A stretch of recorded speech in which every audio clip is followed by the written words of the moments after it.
5. Curry hits a three. 4. Just for the drive. Deep left field. 3. Patrick hit by Watt. Sack number 10. 2. Messi with a record-breaking goal. 1. Welcome to BSS Sports. Now, here are your hosts, Steve and Trevor.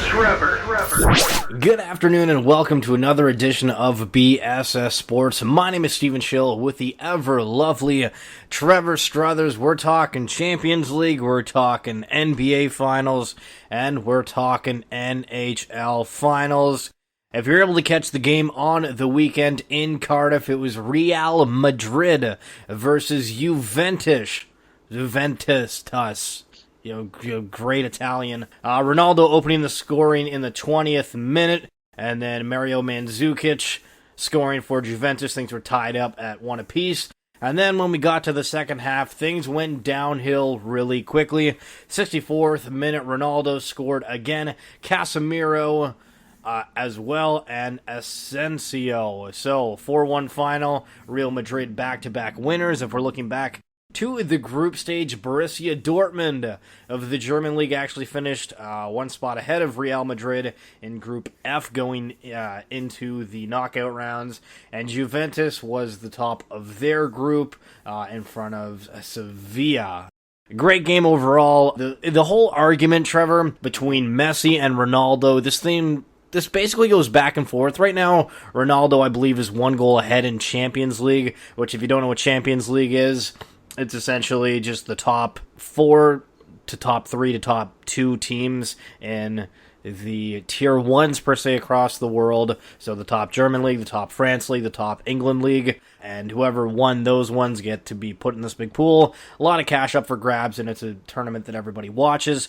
But the whole argument of Messi versus Ronaldo, I mean, I guess in a good sense they play in the same league, so you can compare them that way. But I mean, Portugal ended up winning the Euro as well, and Argentina hasn't done a whole lot. It's an interesting argument to make. I mean, obviously, like you said, because they play in both leagues, it's very similar to like a Crosby-Ovechkin and maybe even a Crosby-McDavid, although that's slightly different, obviously, due to McDavid being a lot younger and just coming into the league over these last couple of years. It's phenomenal to see 2 of maybe the best of all time kind of compete like that. And if that were the case with basketball, if Michael Jordan and LeBron James, if their time spans matched up and we got to see that, I mean, first off, we know who'd be in the final every year. And I guess in the soccer world, you are kind of getting that. Who do you consider the greatest soccer player of all time? See, that's the thing that I don't really know. It's the fact that they're both strikers. They both have insane stats. One of them, well, I mean, I guess both of them are hardcore dribblers, great shooters. When you look at the two, they're so similar. Certain people are like, oh, Ronaldo, he's the sergeant, the big guy, da-da-da-da. Messi's more like the low-key dribbler that's just the sneaky assassin. And when you break it down, I feel that it's your personal preference. Who do you like? Do you like Barcelona more or Real Madrid more? And it's just the argument of which one you like, and then obviously they're in Spain, so everybody's at each other's throats over it, and it's just a washed out story of, oh my god, this guy's better or that guy's better. There's 11 people on a field. That's why in football it's impossible to say, oh, this guy's the best player ever, because there's 11 of you. That's the same amount as a soccer field. Oh, is the goalie the best player? Is the defender the best player? Is the attacker just so good because he's going up against weak defense? Which can be a case in the Spanish League, because arguably the hardest defense is in the English Premier League. So it's all these factors. But, just talking about defenses and all of that, hockey is a thing where there's a lot of players that don't like defense. But in this final, it seems that none of the games are really insanely high scoring. For hockey, you'd say average. The Predators finally won a game against the Penguins, so it's 2-1 for Pittsburgh. But the talk with this is involving a defenseman. Again, PK Subban versus Sidney Crosby. I don't know why general media is bringing this up so much, or what the hell the point between pitting these two against each other. Sure, they're the biggest names right now, but I just feel like it's getting overdone. I mean, it always comes down to that. It's always, looked at a lot of the times, especially trying to build it up in other markets as star versus star. I mean, That's what the Pittsburgh Penguins Washington Capitals series is. I mean, even the one that we just saw earlier in this playoffs, that's always what they've been built on, is Crosby versus Ovechkin.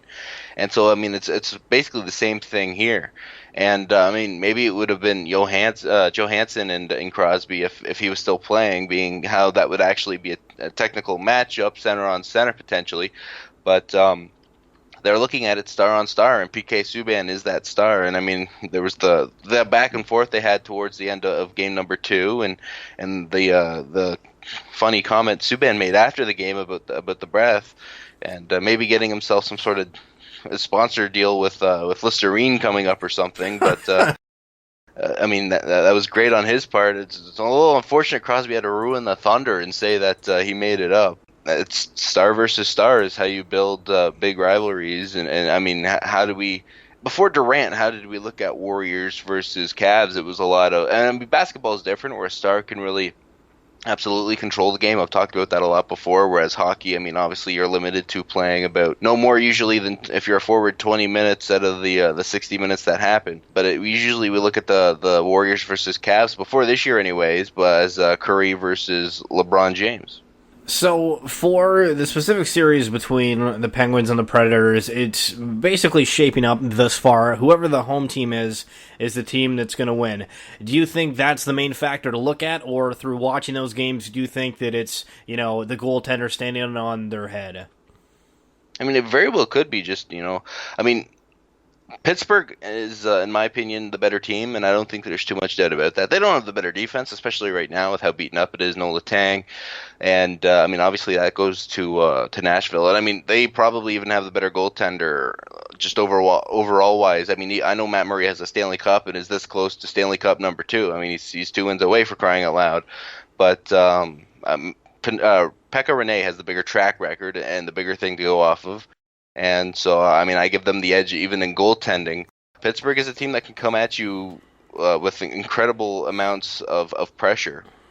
And sometimes you tend to break, and they've been able to capitalize on those chances. And, I mean, let's not underestimate. I mean, I feel like, and I'm not one for momentum, stuff like that usually.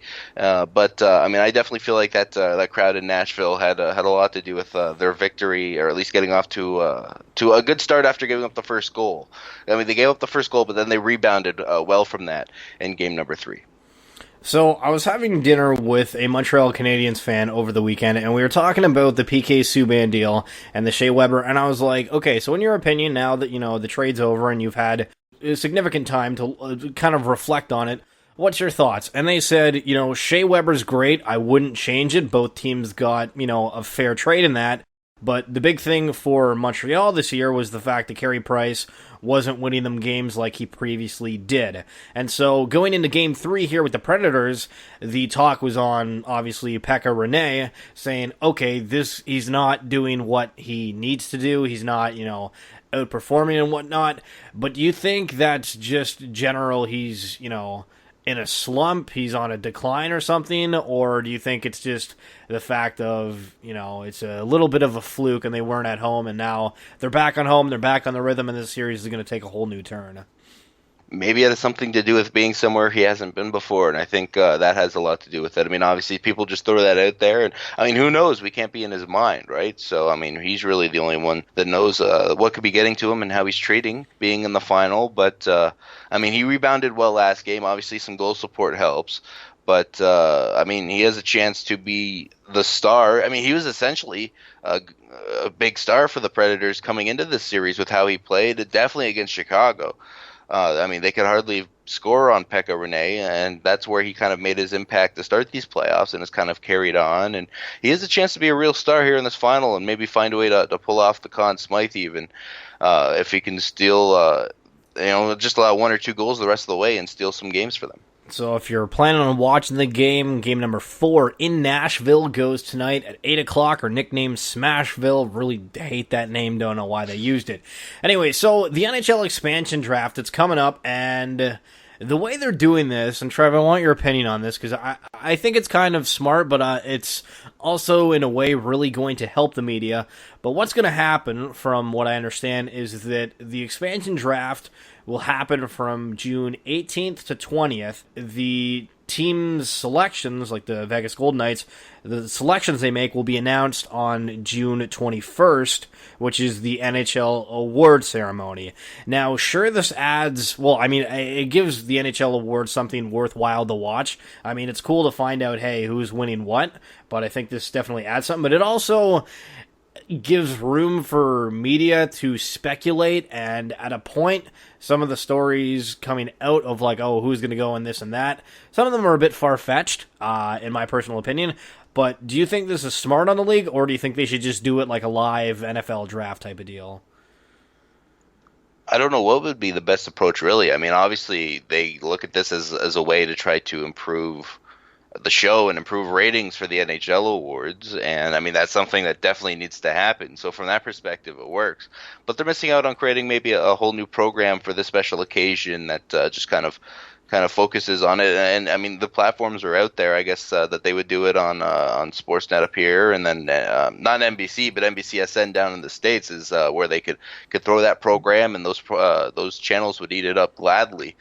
But I mean, I guess they feel like this is something that could really help out their programming with the NHL awards. And I mean, really, the big thing that's interesting for me when it comes to the expansion draft is the fact that who's protected and who's left unprotected by these NHL teams will in fact be public. So I mean, that's something general managers didn't want for obvious reasons. You don't want to show favoritism usually towards certain players. It's one of those things that you don't want. But I mean, here's a situation where every general manager in the league in a way has to show favoritism towards who he prefers. And obviously in some cases it's unquestionable, you know, but for those borderline guys, there's somebody you're gonna have to leave unprotected, and somebody that you really want, he'll have to leave unprotected. There's been talk maybe with Anaheim about Rickard Rakell or Jakob Silfverberg having to be that guy left unprotected, and either way they're losing a good hockey player. So that's the one thing. I mean, Vegas should end up with a somewhat decent hockey team compared to past expansion drafts. Probably a great team just to compare. But, I mean, this is going to be something that general managers around the league aren't too big of a fan of. They can only lose one player per team, but they can lose a legit player, and that's the scary thing. You're listening to BSS Sports on Alternative Radio 91X. My name is Stephen Schill with Trevor Struthers. And finally, talking about the NBA. Game number 1 between the Cavaliers and Warriors. The Warriors won that by 20 points. And then game number 2 that happened last night, the Warriors won by 19 points. LeBron James having a phenomenal series, again, as usual. And, I mean, is there really a way to stop Golden State now that they have Kevin Durant?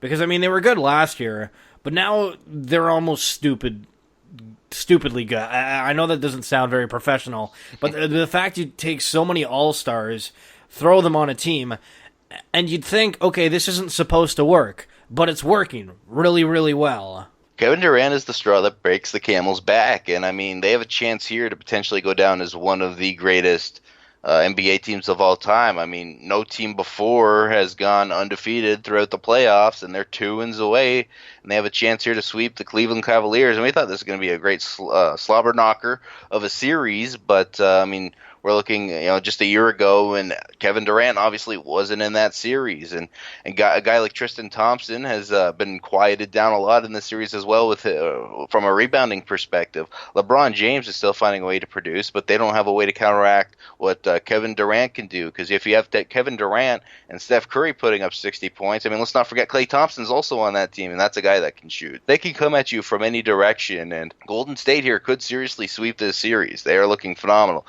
With that being said, obviously, as the old saying goes, you're never in trouble until you lose at home. So Cleveland obviously needs Game 3. Otherwise, they don't stand a chance in the series. I don't care who blew a 3-1 series lead the year prior. Golden State, I mean, it seemed like after last year, I don't know if they could take it to another level, but they lost in the final. They find a way to get Kevin Durant. I think they've taken it to a whole new level now. So as we're approaching the NBA final, just last comment, Trev, who do you think is the NBA's MVP this year? Steph Curry, LeBron James, Kawhi Leonard?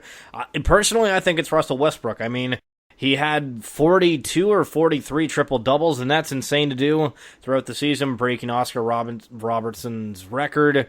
What's your take? How is it not Russell Westbrook? Like, that's the thing. Like, does anybody get more praise in basketball than getting a triple-double in a game? And it almost seemed like every other game he was able to get a triple-double, and he was legitimately the best player in the NBA this year. I mean, I know we talk a lot about LeBron James and what he brings, and Steph Curry, obviously. And, I mean, hey, these are two championship-caliber teams, as we're seeing. And even Kawhi Leonard, I mean, the San Antonio Spurs, if we were looking at a team in the West to knock off Golden State, it would have been them. So, I mean, those are obviously three fantastic teams, and I think that's why they get the favoritism. But let's not understate what Russell Westbrook has done, and especially just coming after losing Kevin Durant, a teammate, and really putting that shining spotlight on Russell Westbrook. If I can learn to say it, it's really not that hard. I don't know why I'm getting tongue-tied. But, I mean, the spotlight is shone on Russell, and he really came up big in his first big season as that big star in OKC. That's it for this edition of BSS Sports. Make sure to like us on Facebook and follow us on Twitter at BSS Sports, archiving all of our works on YouTube at BSS Productions. For Trevor, Struthers, and myself, Stephen Schill, we'll catch you